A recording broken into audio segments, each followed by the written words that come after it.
they weren't allowed to do any of these things. That's an example, right? We weren't allowed to build a cell tower. Even though Israeli companies in the West Bank, they had cell towers, they had 5G, they had all of these things. Well, Israel may be worried about the possible uses of the cell towers to attack the nation via electronic warfare. So a cell tower. Okay, hold on. Wait. So this proves exactly my point.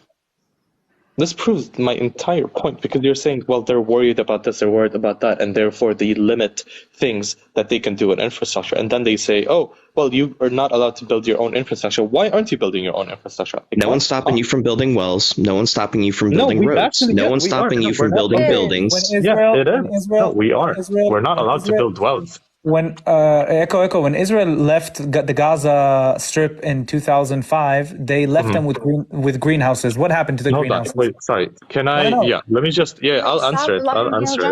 Yeah, let me address the thing that John. I am so glad.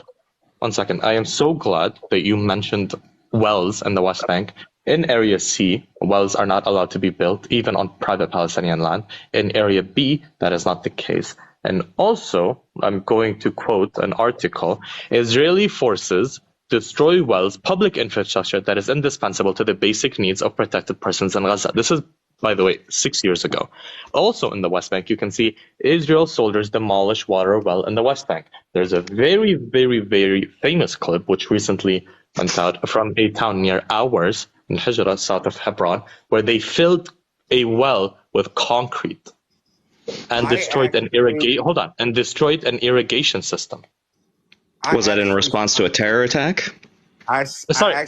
What terror attack do you guys usually commit through a well? Do you throw ice buckets at people? I don't get it.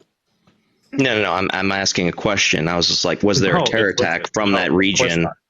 No. And even if there was, do you think collective punishment in this instance, cutting off a town's water well, filling it with cement because one person might have done an attack, do you think that that's justified?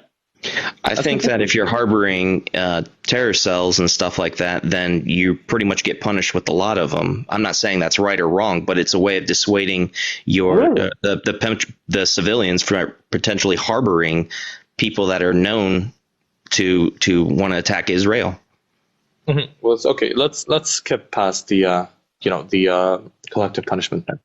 Let's go back to infrastructure. We're not allowed to build it, as you've already been proven wrong about. You mentioned wells. We're not allowed you haven't proven me wrong. You've just stated that I can't. You haven't actually provided any resources or anything. Betsalem.org. Israel pours concrete into well and destroys the irrigation system in the Palestinian village of Al-Hijra, south of Hebron. None of that is a law saying that Israel's prohibiting the building of wells or infrastructure. I don't know if you're familiar with the Oslo Accords, but that is an aspect of it also. In the Oslo Accords, we're not allowed to build our own water infrastructure. Let me see. Israel or the Oslo Accords. Yeah, look it up.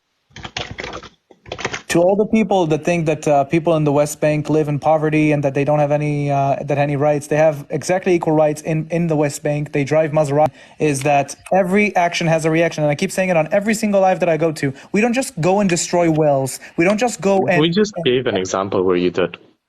We just gave actually a few examples. You can look up these articles on. No, you didn't. And by the way, you read me articles that don't justify. Wait, sorry. Can I